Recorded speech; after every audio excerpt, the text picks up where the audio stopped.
Let me say, no one in their right mind goes from chairman of gaming to chairman of education.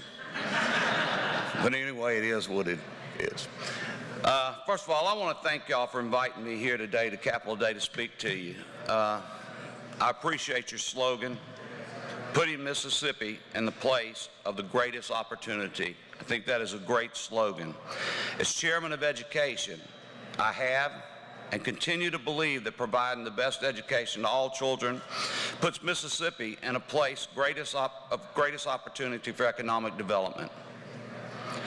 Since I have been with the House, I have championed education legislation that I believe would increase our students' aptitude and literacy, English language arts, math, and increase graduation rates. As your chairman said, my appreciation for education existed long before I was appointed chairman of education. My family roots stem from Mississippi Public School. My wife was a teacher. My mother was a teacher. My father was superintendent of education. I have another sister that has taught school for 45 years. And then my son is a high school principal. And I also served on the school board for many years before coming to the legislature. When the GOP gained majority of the House and the Senate, and we seized the reins of the leadership, and I think that was 2012, we saw a dire need to address the changing environment of public education that had been neglected for a long time and was headed off a cliff. We tackled the challenges we were facing head on to ensure that the children would be prepared to compete with their peers, not just locally and regionally, but also nationally. In our efforts to shore up the areas of academics where we were deficient, some very tough decisions had to be made. Some very unpopular decisions had to be made.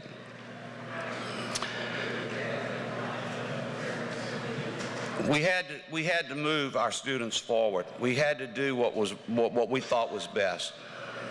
There's no better indicator of this than the fact that in any given year, more than a third of the state's total budget is dedicated to our public education system. For the 2019 year, that allocation was $3.5 billion. That's a big number for Mississippi. It is a huge number. Since implementing these programs, such as Early Childhood Learning Collaborative, Literacy-Based Promotion Act, both were enacted in 2013, our students have been on a consistent trajectory of growth and proficiency. I'm going to bore y'all a little bit with some statistics here. 78% of students, 78% of students in state-sponsored learning collaborative are better suited for kindergarten than the other pre-K programs by a margin of 9 percentage points. The success of these learning collaboratives has enabled Mississippi, and I'm going to grab these, I can't see it, I want to grab these and read these because these are pretty impressive. The success of these learning collaboratives has enabled Mississippi to become one of only 7 states to meet all or most near early childhood education standards and recognized by the organization for 3 consecutive years, beginning in 2015. And I think Gray touched on that some. There are currently 4 collaboratives across the state and 5 more slated to come online in the next school year. And literacy, currently 93% of 3rd graders are passing reading assessment on the first attempt. That's up from 85% in 2015. Additionally, 65% of kindergartens are meeting end of the year targets, up from 54%. Whereas in years past, Mississippi has been the brunt of jokes when it came to education.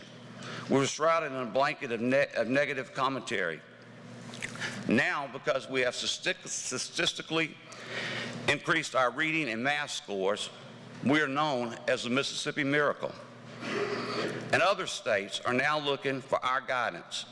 Within recent months, Directors and leaders from the Department of Education in Alabama, Ohio, Connecticut, Florida have visited and had extensive deep dive conferences with MDL on the process that we are using to attain these consistent results. I've been in some of those meetings, and I'm telling you guys, never before has other states come to Mississippi for advice on our education system. That's truly happening today because of the changes and the things that we've done. And again, I'll go back to what I said. Some of those things were very unpopular, but they have definitely moved the needle. In revising the accountability standards of 2015 to ensure that our students are both college and career ready, public school teachers have done a heavy lifting in preparing students who are knocking their assessment out of the park. The financial incentives provided through school recognition programs implemented in 2014 and administrative support have gone on a great distance to maintain exceptional performance levels among students, teachers, administrators alike. For instance, 29 districts increased their letter grade between 2 consecutive school terms from 2016 to 2018.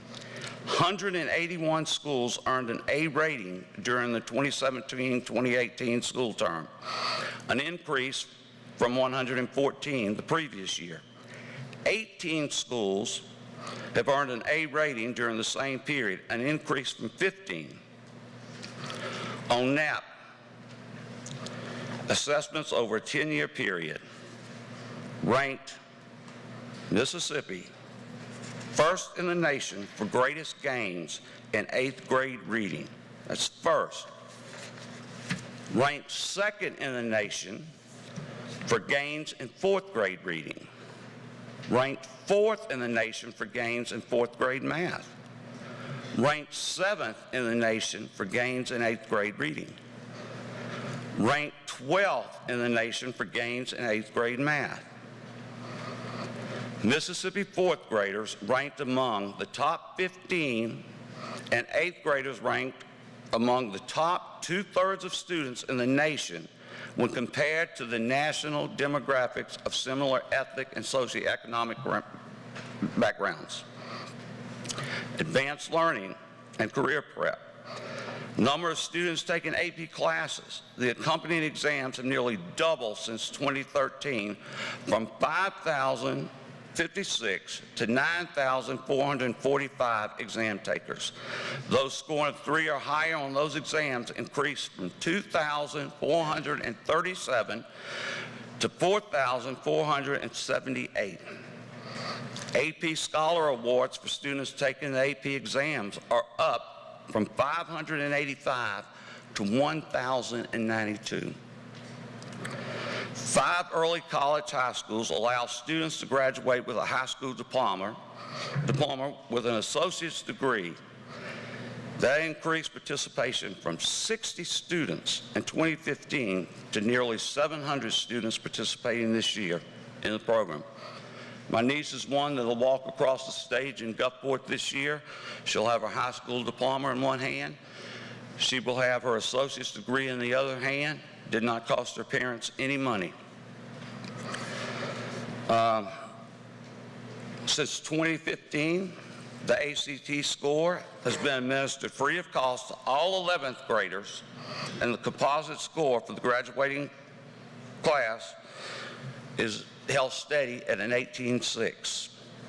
Graduation rate reached an all-time high of 83% in 2018, only 1 percentage point behind the national rate.